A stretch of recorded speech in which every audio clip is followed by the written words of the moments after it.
Glad to have you back. I know we've covered a great deal of information.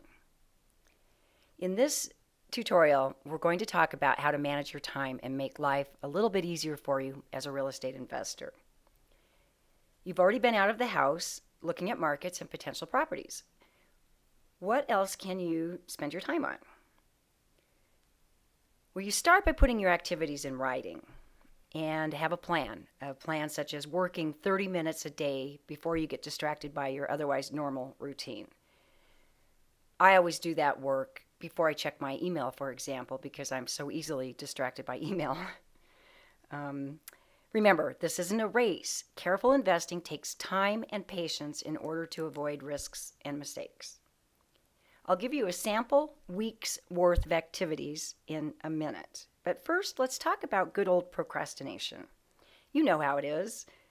You've got your 30 minutes of activity duly noted on your calendar, but your heart is saying, I'd rather spend a little time watching TV with my family or riding bikes in the park with the kids. And your mind is saying, that's okay if I don't quite get to it today. I'll just add an extra 30 minutes on Saturday. Well, sorry. That just doesn't cut it. Your schedule cannot be vague. No, I'll do it next Saturday. Excuses don't get the job done. Start good investing habits today. This includes research, networking, continuing education, and mentorship. As a real estate owner, demands on your time will never go away.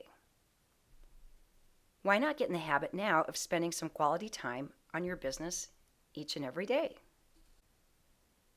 These are the items you can plan your schedule around.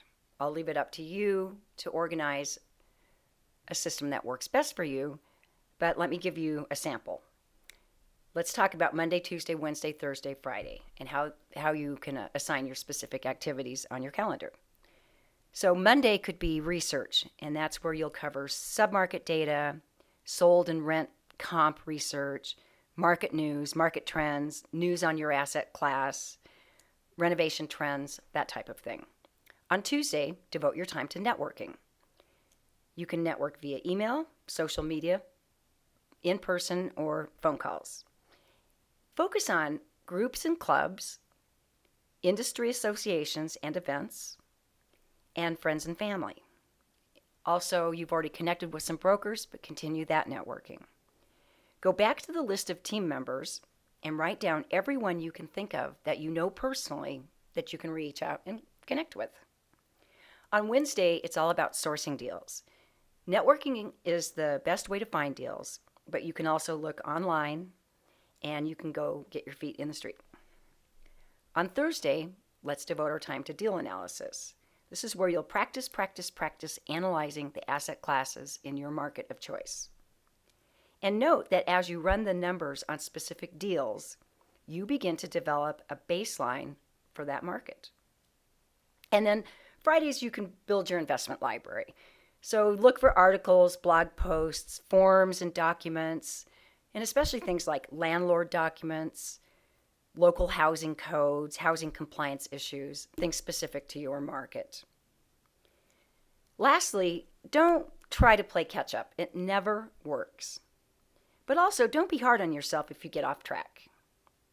And one very important thing, find an accountability partner or mentor so that you continue to stay on track with your schedule. Remember, this is not a race. So it's your turn again. Plan a weekly schedule and put it in writing. Again, don't forget you can go back to the chart for some sample ideas of activities that you can do.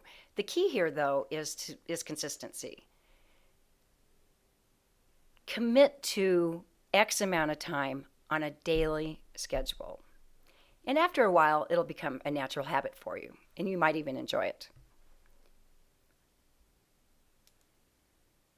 We'll do a wrap-up on the next few slides and talk a little bit about the real estate investor assessment that you can submit to me prior to your 30-minute strategy call, and we'll get a real good idea of perhaps where you should be as an investor now, where you might go, and a really good place for you to start.